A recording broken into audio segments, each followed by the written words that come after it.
Pessoal, hoje é dia de falar sobre os melhores remakes de terror. São várias décadas que eu trouxe aqui pra vocês, filmes da década de 80, 90, 2000, 2010, 2020, um pouco de tudo dentro dessa grande gama de remakes. Vocês já sabem como funciona? Vamos lá! Eu sou o RRB, você está no Terror de Hobby, já começo com o pé na porta, começo com A Mosca, remake dos anos 80, dirigido pelo nosso querido David Cronenberg. É sobre esse cientista que está fazendo um experimento super perigoso com uma máquina de teletransporte, algo do tipo, algo sai de errado e ele acaba cruzando seu DNA com o de uma mosca. Agora nós vamos ver esse processo aí, essa mutação em ação. Jeff Goldblum em um dos papéis de sua vida e Geena Davis aqui como coadjuvante, uma das protagonistas, na verdade, dentro do terror, né? Ela que fez muitos filmes de aventura, de ação, né, na década de 90, e é um remake de qualidade daquele filme da década de 50, eu falei nesta semana ainda, A Mosca da Cabeça Branca. Ambos os filmes são incríveis. Esse aqui se destaca pelos efeitos práticos, pela maquiagem, por sua gama de nojeiras que eclodem à nossa frente. Então assistam aí sem ter nada para comer, com o estômago vazio, que aí vocês talvez não tenham uma experiência terrível aí à frente de A Mosca. Não é um dos meus filmes preferidos do David Cronenberg, mas quando a gente fala de remakes, ele é um dos melhores. A Morte Pede Carona, pouca gente fala sobre esse filme. É um remake do clássico lá da década de 80, com Rutger Hauer como protagonista, como vilão. E aqui, no filme dos anos 80, é um personagem, né, que ele pega um caronista. Nesse dos anos 2000, é um casal, eles estão viajando, vão dar carona a esse homem. E esse homem, na verdade, é um psicopata que vai aterrorizar completamente a vida de ambos os personagens. Eu gosto da leveza da trama, né? Aquele terror anos 2000 que foca mais na violência, né? Na perseguição, na tortura entregue aos nossos protagonistas. Funciona da forma que eles colocam. Não é ali um filme que você vai falar, nossa, ele chega perto do original, assim como A Mosca. Não, isso aqui é bem inferior ao original, mas eu acho que é um bom filme, um filme divertido para você colocar num belo fim de semana. E tem ali último terço, algumas cenas do último terço, principalmente envolvendo os caminhões. Quem assistiu já sabe que vai ficar na sua cabeça por um bom tempo. Sexta-feira 13, sim, eu considero Sexta-feira 13 um remake, porque ele, por mais que ele pegue os três, quatro primeiros filmes da franquia original, ele consegue fazer meio que um resumão da franquia lá dos anos 80 e funciona, é tudo muito rápido, são 90, 100 minutinhos, é Jason atacando todo mundo. Eu acho que mais filmes deveriam se utilizar dessa forma de filmagens, né? A violência gráfica é lá em cima, mas ela acaba não extrapolando, né, nossos limites, assim como, por exemplo, aquele Massacre da Serra Elétrica, The Beginning, que é de 2006, que é um filme ultra violento. Aqui não. Na camada, você não sai desejando mais nem menos, na proporção correta, e tem aquelas cenas do lago, né, com o Jason ali, aparece realmente uma entidade sobrenatural. Infelizmente, nós não ganhamos outros filmes, outras sequências, tem toda aquela problemática, né, envolvendo direitos autorais, o jogo que saiu para videogame sofreu por conta disso, então ninguém tem a coragem de meter a mão na franquia Sexta-feira 13, infelizmente, né, o Jason talvez seja o meu personagem favorito dessas franquias de sucesso, tipo Halloween, A Hora do Pesadelo, a Massacre da Serra Elétrica. Então fica a pergunta aí, você gosta desse remake de 2009? Quando um estranho chama, uma jovem vai trabalhar como babysitter nessa casa isolada no meio dessa floresta, quando começa a ser aterrorizada por trotes telefônicos com o avançar da noite. As coisas só ficam mais sinistras quando um estranho chama. É um remake do homônimo, do original em inglês, de 1979, dirigido pelo Fred Walton, e eu falo pra vocês, ele não possui nem mesmo 5% da qualidade do original, porém consegue divertir, tem um público diferente, aqui é mais pro público teen, é dirigido pelo Simon West, que fez muitos filmes de ação, então ele atribui aquela cara muito frenética ao seu filme. O maior ponto de destaque, além desses trotes telefônicos que sempre são super incríveis aí nessa experiência de terror, é a locação. São vários quartos diferentes dentro dessa casa, tem até um quartinho que ela para um ambiente para a natureza, não sei se é uma espécie de aquário, vários animais ali. Então esse é o ponto que se destaca do filme. Eu recomendo fortemente, aliás, eu recomendo a franquia inteira, né? Tem os originais, os 3 originais do Fred Walton, o curta-metragem, o filme de 79, tem uma sequência da década de 90 e esse remake aqui de 2006.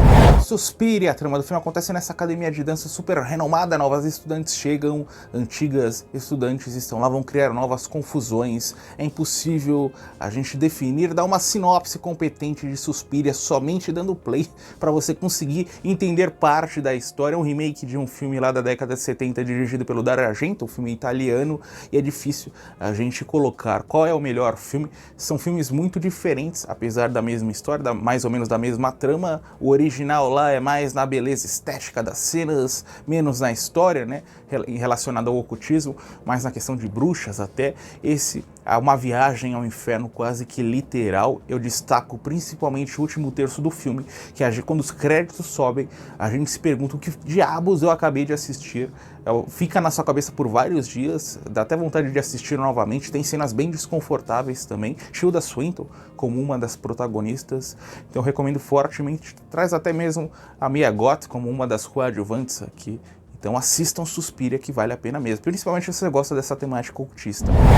Hellraiser Renascido do Inferno. Antes de falar sobre esse filme, quando eu assisti eu não entendi realmente como um remake, para mim era uma nova versão, mas aí revisitando talvez ele se enquadre nessa temática. Ele se enquadra como um remake, como um novo capítulo aqui. É aquela história batida, né? Uma garota que ela descobre essa caixa, ela tem problemas com drogas, está se recuperando, ela descobre o cubo mágico lá do Hellraiser, vai montar o quebra-cabeça e vai trazer o inferno para a sua vida e a vida de seus amigos. Eu gosto da construção visual dos vilões, ou das vilãs, né? Que no caso é uma personagem feminina, caracterizando uma Pinhead aí.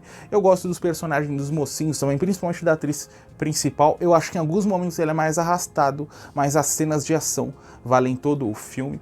É o segundo da franquia Hellraiser. Eu assisti o primeiro, segundo, terceiro e o quarto, os 4 primeiros filmes, e esse agora, esse remake, ele pra mim vem logo em seguida do primeiro em qualidade. O primeiro eu adoro, lá do Clive Barker, então assistam esse remake. Eu recomendo também as franquias que eu assisti, as sequências que eu assisti, elas conseguem me divertir em algum ponto, ali vale a pena. Então aqui não há aquela violência exacerbada, é bom que se diga, dos primeiros filmes, então esse é o único ponto um pouquinho abaixo. O Grito, uma estrangeira vivendo no Japão, tem acesso a essa grande maldição, essa casa amaldiçoada com uma história de raiva em seu passado. Agora ela vai tentar preservar a sua vida e de sua família, assim como entender o que representa aquela maldição. O Grito é dirigido pelo Takashi Shimizu, que também foi responsável pela direção do original japonês, o Ju-On.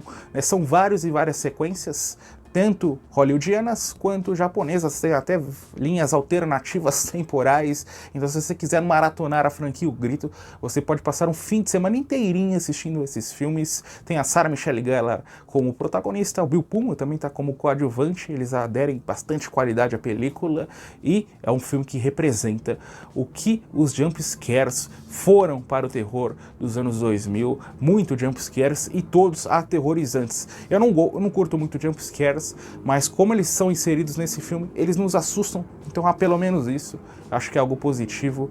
Então fica aí a dica, quer assistir algo aterrorizante, assustador, um filme pipoca legal, O Grito tá aí disponível. Os Invasores de Corpos, falei recentemente sobre a primeira versão da década de 50, Vampiros de Almas. É exatamente a mesma história, pessoas começam a desconfiar do comportamento estranho de familiares, elas chegam à conclusão de que existem alienígenas envolvidos na parada, e mais do que isso, as coisas só ficam mais sinistras quando algumas pessoas testemunham, presenciam um casulo, uma espécie de mutação. Invasores de Corpos traz a direção do Philip Kaufman e Donald Sutherland como protagonista em um dos papéis de sua filmografia, né? Ele ao lado ali de Inverno de Sangue em Veneza, falando do terror dos anos 70, ele que partiu há poucos dias, né, infelizmente, ator lendário aí, e a direção do Kaufman é inacreditável, é muito boa mesmo, traz um terror, uma claustrofobia que vai subindo de nível a cada 5, 10 minutos dentro dessa cidade. A cinematografia desse filme é espetacular, trilha sonora é um exemplo de perfeição do terror dos anos 70, terror sci-fi. Eu ainda prefiro a versão original, Vampiros de Almas, mas esse aqui é de muita qualidade também. Então fica aí, se você gosta dessa temática invasões alienígenas, principalmente dentro da década de 70, que nós tivemos aquele Contatos de Terceiro Grau do Spielberg também, que mais ou menos é diferente, mas retrata alienígenas. Você vai adorar Invasores de Corpos. A marca da Pantera, a trama é bem confusa, é sobre esses irmãos que se transformam em animais por conta dessa maldição. Em meio a tudo isso, ainda existe uma carga quente proibida entre eles. Somente assistindo a trama para você entender um pouquinho dela. Paul Schrader à frente da direção, eu considero um filme menor dentro de sua filmografia. Ele que fez o roteiro de Taxi Driver, Rolling Thunder, dirigiu Mishima, Affliction, que mais que ele dirigiu? Hardcore, dirigiu aquele Dog Bites Dog recentemente, Fé Corrompida, né, aquele com Ethan Hawke. Então, um grande nome. O Malcolm McDowell como protagonista ao lado da Natasha Kinski que fez aquele Paris, Texas. É um baita remake, mas eu ainda prefiro o original lá da década de 40, do Jacques Tourneur, lá, o Sangue de Pantera. Mesmo assim, você vai assistir pelo compêndio de cenas. A história, sinceramente, não importa. O que importa ali é a riqueza dos efeitos especiais, essas transformações de ambos os personagens. Então fica aí a recomendação, a marca da Pantera. Terror oitentista estranho, né? Foge aí o que há de mais comum dentro da década. 13 fantasmas, uma família em dificuldades financeiras acaba herdando uma mansão de vidro de um tio excêntrico. Conforme eles vão conhecer o lugar com outros personagens, eles são aprisionados dentro daquele ambiente completamente à mercê desse espírito diabólico. 13 Fantasmas é um remake de um filme da década de 60 dirigido pelo William Castle. Eu sinceramente não consigo escolher qual é o melhor filme, qual é o meu favorito. Esse do início dos anos 2000 é completamente focado na diversão, no entretenimento, na criatividade das mortes. O original é aquela tradicional película Casa Mal Assombrada, atmosférica, traz as pegadinhas que o William Castle colocava em cada obra, né? Por isso ele até envelheceu mal, porque os fantasmas a gente só conseguia enxergar com um óculos 3D que eles entregavam à época, algo que é impossível de se conceber hoje em dia. Então nesse ponto o remake sai à frente. Tem um ótimo elenco, encabeçado pelo Tony Shalhoub, traz até mesmo o Matthew Lillard como um dos coadjuvantes. Então aí, diversão pura, 13 Fantasmas. A Hora do Espanto, um jovem adolescente começa a desconfiar que seu vizinho é na verdade um vampirão que está atormentando o seu bairro. Ele vai investigar o sujeito, vai espionar a casa do vizinho, tentando descobrir a verdade. A Hora do Espanto traz uma identidade completamente sua. Se o original lá de 85, 84, não sei, é aquele tradicional clássico filme de vampiro, aqui é uma opção frenética, né, que não para por um segundo, completamente focada na ação, né, dos personagens protagonistas. Colin Farrell, um ator que eu gosto bastante, uma das raríssimas oportunidades de vê-lo dentro do gênero de terror, e o Ante Yelchin, né, que morreu infelizmente muito cedo, fez outros filmes de terror, como o incrível Sala Verde. Então eu acho que é um remake de bastante qualidade, muito diferente, tanto no filme quanto no Vampirão, que geralmente nós vemos cópias baratas, né? Aqui não, Colin Farrell constrói um vampiro completamente seu, isso é positivo. Ele teve uma sequência que eu não assisti ainda, o remake, né? E o original teve também uma sequência no final dos anos 80, essa é espetacular, que acontece dentro de um prédio, já falei sobre ela no canal, inclusive. Então a franquia aí, uma franquia de muita qualidade. Você quer ver o melhor de filmes de vampiros e pegar diferentes pontos de vistas, né, de décadas diferentes, pode assistir tanto o original quanto o remake. Nós estamos chegando naquele ponto do vídeo que só tem pedrada, A Morte do Demônio, direção do Fede Álvares. Amigos estão se refugiando nessa casinha, nessa cabana no meio da floresta, tentando ajudar uma garota que tem problemas com substâncias ilícitas, quando o inferno vai eclodir na vida de cada um desses personagens após eles descobrirem o famoso Necronomicon. Assim como A Hora do Espanto, é um remake bem diferente, só que esse aqui é irretocável do início ao fim, não só em sua construção estética melancólica, tanto dos cenários quanto dos personagens, mas nas sequências de violência, nas sequências em que o conteúdo vermelho jorra em tela, principalmente na cena final. Foi um remake muito importante para o terror, porque antes dele, o fã de terror não exigia muito dos estúdios quando pegavam as obras para fazer os famosos remakes. Hoje em dia a gente já vê mais cautela ao pegar outras obras de outros países, ou mesmo os clássicos lá das décadas de 70 e 80. E aqui foi onde começou tudo. O Fede Álvares é um baita diretor, depois ele fez aquele Don't Breathe, que é, não lembro o título em português, com Stephen Lang, que é outro filme espetacular de terror, também teve sequências. Então aí, depois A Morte do Demônio, teve um outro filme mais recentemente que também é incrível, ou seja, a saga Evil Dead é perfeita. Tanto a trilogia do Sam Raimi lá dos anos 80 e 90, quanto essas novas versões dos anos 2000. Eu poderia até incluir o Evil Dead 2, que é uma espécie de remake do primeiro filme também, com um orçamento maior. Então fica a dica aí. Maratone Evil Dead. Madrugada dos Mortos é a jornada pela vida de alguns sobreviventes de um apocalipse zumbi. Eles buscam refúgio dentro desse shopping center. A Madrugada dos Mortos é remake de O Despertar dos Mortos, da década de 60, do George Romero. Eu sinceramente não sei qual que é o melhor entre ambos os filmes. Esse aqui é focado completamente na ação com terror. Ele moldou completamente o subgênero que viria depois de zumbis, como The Walking Dead, os zumbis mais ágeis e mais elaborados em suas maquiagens, dirigido pelo Zack Snyder também, grande diretor. Eu adoro as cenas que acontecem dentro desse shopping center, mas para mim as minhas favoritas serão sempre aquelas dentro do caminhão, com eles fugindo, tentando sair a outras localidades depois desse shopping.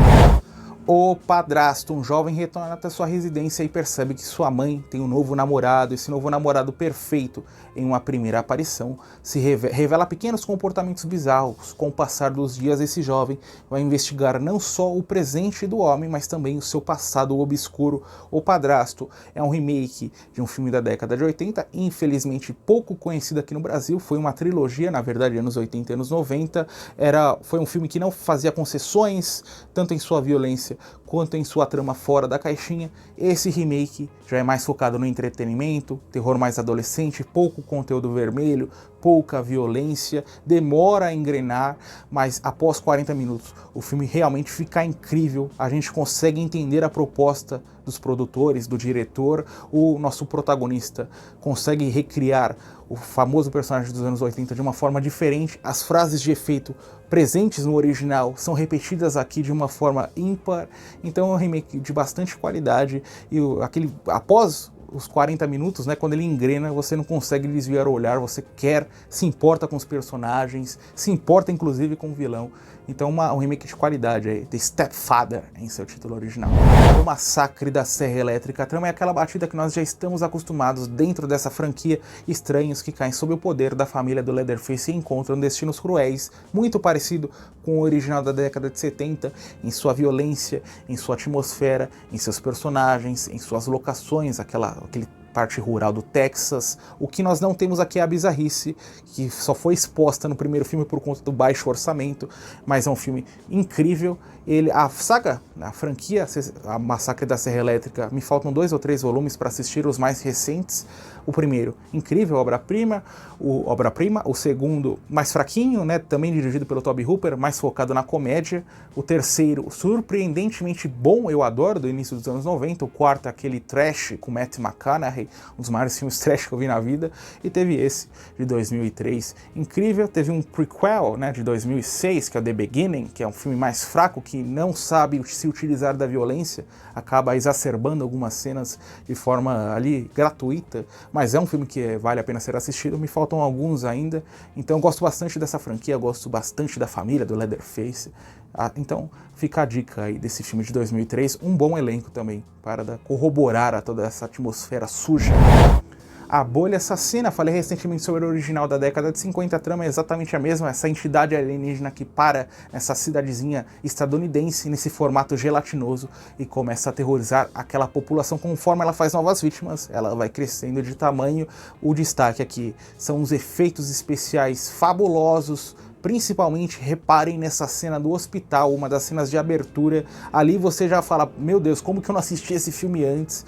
Todo o filme é impecável, focado na diversão, nos efeitos, na violência. Então é uma das pérolas aí dos anos 80. Muita gente não gosta, eu me diverti da primeira à última cena. Agora, todos os filmes que eu vou trazer para vocês conseguem superar as suas versões originais, iniciando com O Chamado, a história dessa jornalista que vai investigar essa lenda urbana sobre uma fita VHS que, conforme a pessoa assiste, ela morre 7 dias depois. Claro que essa jornalista vai ter essa maldição toda em sua vida, na vida de sua família, protagonizada protagonizado pela Naomi Watts. O Chamado reúne todos os elementos que eu mais gosto dentro de um filme de terror, uma super atmosfera, uma carga melancólica que o diretor Gore Verbinski, que fez inclusive Piratas do Caribe, sempre coloca em suas obras de comédia, de drama e principalmente de terror. Ele também traz lendas urbanas, né, que é um tema que eu já falei inclusive aqui no canal, irresistível, né, e o remake daquele filme japonês, o Ringu, do final da década de 90, dirigido pelo Hideo Nakata, consegue superar por muito, apesar do original também ser ótimo. E teve sequências, as sequências são fraquíssimas, né, que não dá nem para recomendar, infelizmente, mas tem as sequências dos originais japoneses, que essas sim valem a pena. Então fica aí a recomendação, O Chamado, se você gosta de lendas urbanas e de terror anos 2000, a combinação perfeita. A Noite dos Mortos-Vivos, de novo um apocalipse zumbi, dessa vez ao lado de um cemitério. Sobreviventes buscam refúgio dentro dessa casinha. Releitura do Tom Savini ao clássico do final da década de 60 do George Romero. Aqui nós vamos ter o que? Um filme extremamente colorido, efeitos práticos incríveis de maquiagem, já que foi concebido pelo mestre da maquiagem dentro do terror. Traz até mesmo a presença do Tony Todd aqui como um dos protagonistas, nosso inesquecível Candyman. Então são filmes bem próximos, né? Mas esse acaba superando o original. Eu recomendo os dois, e recomendo inclusive que você faça uma pequena maratona logo em sequência, coloca o original, depois você assiste o remake. Vai ser, se você gosta do subgênero zumbis, não há como ficar melhor. Cabo do Medo, remake de um filme que eu falei bem recentemente no canal, Círculo do Medo, da década de 60. É a jornada de um homem que acabou de sair da prisão e ele quer vingança contra o seu antigo advogado, que ele julga ser um dos responsáveis pela sua prisão, e ele quer o fim de toda a família daquele advogado. Nós vamos ter aqui Robert De Niro como protagonista, Nick Nolte, Jessica Lange, a Juliette Lewis no papel que a trouxe ao mundo de Hollywood, que a deixou em evidência a época, e traz o retorno dos dois, a dupla clássica lá do filme da década de 60, o Gregory Peck com o Robert Mitchum em pequenas participações. O nível de tensão que esse filme acaba trazendo ao espectador é um negócio inimaginável. Os planos detalhe, percebam nesses objetos para conseguir criar a sua atmosfera. Tem várias cenas inesquecíveis. Eu poderia citar a sequência final dentro desse barco, uma das sequências iniciais dentro dessa casa, a sequência dentro do cinema, dentro da escola. São várias e várias sequências. É um filme que quando a gente olha, a gente não, geralmente quando o cinéfilo olha para a filmografia do Martin Scorsese, passa por cima, e eu falo aqui para vocês, é um dos meus filmes favoritos desse diretor, e olha que o cara só traz coisa boa. Infelizmente, ele fez pouquíssimos filmes, para não dizer nenhum dentro do gênero suspense e terror. Depois ele traria aquele A Ilha do Medo com o Leonardo DiCaprio nos anos 2000, mas é uma rara oportunidade de ver o Martin Scorsese dentro do gênero, e a performance do Robert De Niro, né, impecável, o meu ator favorito, ao lado do Burt Lancaster. Então fica aí a recomendação, Cabo do Medo. Se você não assistiu ainda, para tudo, é um filme bem longo, mas que ele poderia ter 6 horas de duração, que a gente não conseguiria nem piscar assistindo os eventos da história. O Enigma de Outro Mundo é o maior remake de todos os tempos, é um dos meus filmes favoritos de terror.